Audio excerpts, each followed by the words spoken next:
Hello all, welcome back to our channel. இன்றைக்கி நம்ம ஒரு டிஃப்ரெண்ட்டான ஈவினிங் ஸ்நாக் எப்படி செய்கிறதுன்னு பார்க்கலாம். அதுக்கு நான் இங்கே 1 கப் ரவை எடுத்திருக்கேன். இது கூடவே 1 கப் சுகர், 1 கப் ரவைக்கு 1 கப் சுகர் போதும். இது கொஞ்சமாக வாட்டர் விட்டு நம்ம நல்லா மிக்ஸ் பண்ணி ஊற வச்சுக்கலாம். ஒரு 15 மினிட்ஸ் ஊறினா போதும்.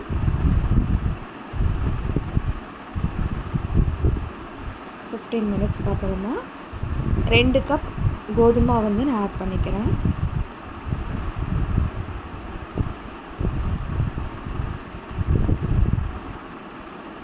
கூடவே 2 ஏலக்காய் போட்டு நல்லா மிக்ஸ் பண்ணிக்கலாம்.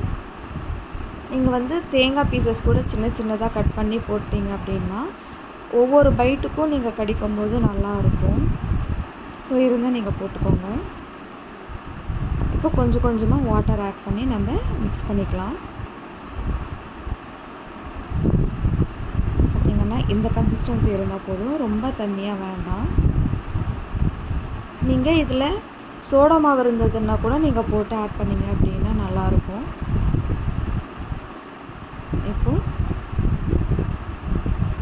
பேன் ஹீட் பண்ணிவிட்டு ஆயில் விட்டுக்கிறேன். இங்கே நான் இந்த மிக்சரை டீப் ஃப்ரை தான் பண்ண போகிறேன். இதுவே நீங்கள் குழி பணியாரமாக இருக்குங்க இல்லையா, வெசல், அதில் கூட நீங்கள் குழி பணியாரமாக போட்டுக்கலாம். ஆயில் நல்லா ஹீட் ஆகிடுச்சு.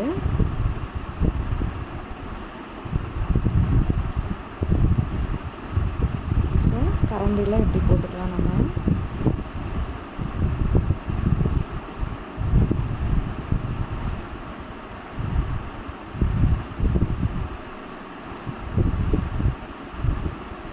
இது உங்களுக்கு கொஞ்சம் லிக்விடாக இருக்குது அப்படின்னா கூட நீங்கள் வாட்டர் கம்மி பண்ணி கெட்டியாக மிக்ஸ் பண்ணி கூட நீங்கள் போட்டுக்கலாம். ஒரு சைடு குக் ஆனதுமே இன்னொரு சைடு நம்ம திருப்பி டீப் ஃப்ரை பண்ணிக்கலாம்.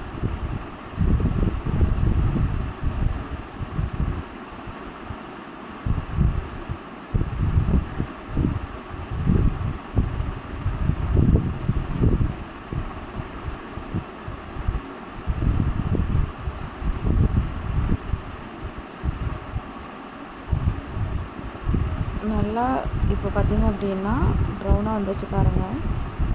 நல்லா வெந்திருக்கு, உள்ளெல்லாம் வெந்துடும். ஸோ தனியாக எடுத்துக்கலாம் நம்ம.